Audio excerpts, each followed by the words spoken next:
Government ఉద్యోగాలు చేసే వాళ్ళందరికీ తెలుసు, ఏ ప్రభుత్వ ఉద్యోగి కూడా ప్రభుత్వంతో కొట్లాడాలని అనుకోడు. ఏదైనా చిన్న చిన్న ఇబ్బందులు వచ్చినా కానీ ఎవరో ఒకరిని బతిమాలుకుని లేకపోతే సమాధానం ఇచ్చుకుని ఎక్స్ప్లెనేషన్ ఇచ్చుకుని దీని నుంచి బయటపడదామని అనుకుంటారే తప్ప గవర్నమెంట్తో పోట్లాడ పెట్టుకోవాలని ఎవరో అనుకోరు. అలాగే నేను కూడా నా 30 సంవత్సరాల సర్వీస్లో ఎప్పుడూ గవర్నమెంట్తో కొట్లాట పెట్టుకోవాలి. ఎన్నో ప్రభుత్వాలు వచ్చినాయి పోయినాయి, ఎన్నో ప్రభుత్వాల్లో నాకు కొన్ని చేదు అనుభవాలు ఎదురైనప్పటికీ కూడా దులుపుకుని సరే పోనీ ఈ ప్రభుత్వం పోయినాక మళ్ళీ ఇంకొక ప్రభుత్వం వస్తుంది, ఈ పోస్టింగ్ కాబట్టి ఇంకొక పోస్టింగ్ అన్నట్లు ఉన్నావే తప్ప ఏనాడు నేను గవర్నమెంట్తో గొడవ పెట్టుకోలే.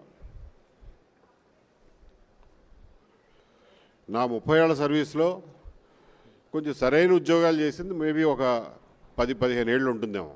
మిగిలిన 10-15 ఏళ్ళు వైఎస్ రాజశేఖర రెడ్డి గారు వచ్చిన దగ్గర నుంచి వారు ఇంట్రడ్యూస్ చేసినటువంటి ఈ కమ్మ వ్యతిరేకత అనేది ఒక రాజ్య పాలసీగా, రాజ్య విధానంగా, స్టేట్ పాలసీగా వారు అమలు చేసిన దగ్గర నుంచి మాకు పోస్టింగులు రావడం మానేసినాయి. ఆ 10 సంవత్సరాలు ఏదో ఒక మారుమూల కాలం గడిపేసాం.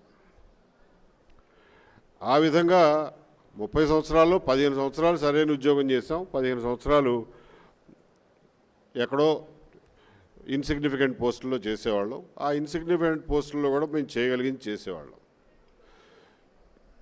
2019కి వచ్చేసరికి పరిస్థితి పూర్తిగా మారిపోయింది. రాజశేఖర రెడ్డి వేసిన విత్తనం ఇప్పుడు పెద్ద విషవృక్షమై కూర్చుంది. అది ఏమాత్రం వెరప లేకుండా మంచి మర్యాదలకి, రాజకీయాల్లో గౌరవానికి, అడ్మినిస్ట్రేషన్లో సంప్రదాయాలకి ఏమాత్రం విలువ ఇవ్వకుండా కమ్మవారిని ఓపెన్గా, టార్గెటెడ్గా వాళ్ళని అణిచివేత ఒక యుద్ధ కార్యక్రమంలాగా యుద్ధం ప్రకటించారు. అది వీడొచ్చిన తర్వాత జరిగినటువంటి కొత్త మార్పు. ఆ పరిస్థితుల్లో 30వ తారీఖున ప్రమాణ స్వీకారం చేశాడు. అదే రోజు రాత్రి వాడు ఇచ్చిన రెండో జీవో నా ట్రాన్స్ఫర్ చేశాడు కానీ పోస్టింగ్ ఇవ్వడు.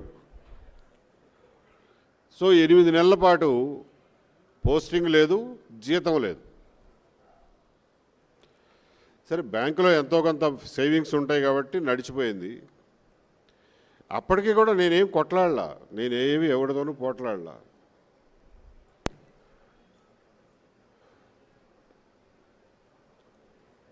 అజయ్ కల్లాం దగ్గరికి 2-3 సార్లు పోయి ఏమంటే పోస్టింగ్ ఇవ్వకపోతే ఇవ్వకపోయారు బాగానే ఉంది, మరి జీతం కూడా ఇవ్వకపోతే ఎట్లా బతుకుతామా, మేమేమి అంత ఆస్తులు ఉన్న వాళ్ళం ఏం కాదు, అదిగాక రోజువారీ ఖర్చులు జీతాలు వస్తే కానీ నడవు అని చెప్పంటే ఆయన కూడా ఒక కాగితం పెట్టండి చూద్దాం అన్నాడు. కాగితం పెడితే గవర్నమెంట్ ఫైల్ కదులుతుంది, ఏ కాగితం లేకపోతే ఎవడు చెప్పినా ఎవడు వినడు, నోటి మాట ద్వారా చెప్తే అన్నాడు. ఆయన చెప్పాడు కదా అని చెప్పి జనవరి 6వ తారీఖున 2020 సంవత్సరం జనవరి 6వ తారీఖున బాబు నాకు పోస్టింగ్ ఇవ్వండి, ఇవ్వకపోతే కనీసం జీతం అన్న ఇవ్వండి అని చెప్పి ఒక లెటర్ పెట్టా. ఒక్క పారాగ్రాఫ్తో 4 వాక్యాల్లో. ఏమి స్పందన లేదు. సరేలే కొత్త సంవత్సరం పండుగలో ఉన్నారో తర్వాత సంక్రాంతి గొడవల్లో ఉన్నారో అని ఒక 20 రోజులు ఆగి మళ్ళా 28వ తారీఖున మళ్ళీ ఒక రిమైండర్ పెట్టా. అంతవరకే, నేనేమి కొట్లాడలా ఎవరితోనూ. వారం రోజులు తిరగకుండా సస్పెన్షన్ ఆర్డర్ చేతిలో పెట్టారు. అంటే ఏంటన్నమాట, వాళ్ళ ఉద్దేశం ఏంటంటే నువ్వు జీతం అడిగే సాహసం చేస్తావా, కాగితం ఇన్ రైటింగ్ మమ్మల్ని కాగితం పెట్టి మాకు జీతం ఇమ్మని చెప్పి అడుగుతావా అనే అహంకార ధోరణిలో ఉన్న ప్రభుత్వం ఆ రోజున. మీకు సందర్భం చెప్తున్నాను, ఎందుకంటే నాకు కూడా ఒక రకంగా కొన్నిసార్లు ఆలోచిస్తే చిన్నతనంగా అనిపిస్తుంది. ప్రభుత్వోద్యోగులం, ప్రభుత్వం మీద ఇంతలా కొట్లాడడం ఏంట్రా బాబు? ఆ అవసరం ఎందుకు కలిగిందా అని చెప్పి కొన్నిసార్లు బాధ కలుగుతూ ఉంటుంది. సస్పెండ్ చేశాడు. సరే, సస్పెండ్ చేస్తే దాంట్లో ఏం కాగితం ఉందో అది ఒక అధికారిక ప్రాసెస్. సస్పెండ్ చేస్తే అరే బాబు నీ మీద ఈ అభియోగాలు అనేది చెప్పాలి. ఏమీ చెప్పకుండా 2 ముక్కల్లో you are placed under suspension. నన్ను ఎందుకు సస్పెండ్ చేశారో తెలుసుకోవడానికి నేను కోర్టుకు పోవాల్సి వచ్చింది. కారణాలు చెప్పండి రా బాబు అని. ఇది ఒక పక్కన నలుగుతూ ఉండగా బయట రాజకీయ వాతావరణంలో చూసాం మనందరం. ఒక తుచ్చుడు, వాడు కుర్చీలో కూర్చునే కుర్చీ కాలి గోటికి కూడా సరిపోని తుచ్చుడు కరోనా కాదు ఇది కమ్మరోనా అంటాడు.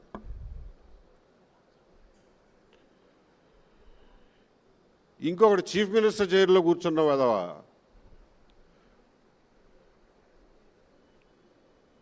ఎలక్షన్ కమిషనర్కి కులాన్ని ఆపాదించి ఆయన నిర్ణయాన్ని కులానికి అంటగడతాడు. మళ్ళీ వాడే అదే నోటితో వ్యాక్సిన్ కనిపెడితే ఆ వ్యాక్సిన్కి కూడా కులాన్ని అంటగడతాడు. ఒక క్రికెటర్ని తీసుకొచ్చి నాకు సెలక్షన్ రావడానికి కమ్మోడు కారణం, వాడు సెలెక్టర్గా ఉండటం వల్ల నేను టెస్ట్ సిరీస్కి ఆడలేకపోయానని చెప్పి వాడితో చెప్పిస్తాడు. Which is completely falls.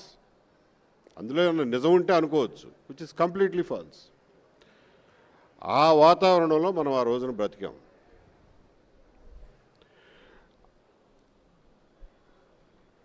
ఆ వాతావరణంలో నా మీద ఒక లేనిపోయిన నింద వేయడమే కాకుండా నేను ఏ విలువల కోసమైతే కట్టుబడి 30 సంవత్సరాలు ఉద్యోగం చేశానో ఆ విలువలనే టార్గెట్ చేశాడు. కాబట్టి అవతలున్నది గవర్నమెంట్ అయినా భగవంతుడైనా కానీ తిరగబడకుండా ఉండను. ఆ పరిస్థితుల్లో తిరగబడాల్సి వచ్చింది. నాకున్న ఒకే ఒక మార్గం కోర్టు, న్యాయ ప్రక్రియ. కాబట్టి దాని ద్వారానే పోయాను. మా లాయర్ల మంచితనం, వాళ్ళు పడిన కష్టం వల్ల నా వాదన చెప్పుకోవడానికి వీలు పడింది. న్యాయస్థానాలు ఎంతో కొంత పనిచేస్తున్నాయి కాబట్టి నేను ఒక న్యాయస్థానం తర్వాత ఒక న్యాయస్థానంలో గెలుచుకుంటూ పోయాను. వాళ్ళు అప్పీల్ చేసుకుంటూ పోయారు. రోజుకి 50 లక్షలు ఇచ్చి లాయర్లను పెట్టి గవర్నమెంట్ తరఫున వాదనలు చేసేంత ఖర్చు పెట్టారు. సరే, అదొక సుదీర్ఘ పోరాటం అనుకోండి. నేను ఇదంతా ఎందుకు చెప్తున్నానంటే నన్ను చూసి ప్రతివాడు గవర్నమెంట్ మీద కొట్లాడమని ఆ ఇన్స్పిరేషన్ తీసుకోకండి. కానీ ఒక వాతావరణంలో ఒక పర్టికులర్ వాతావరణంలో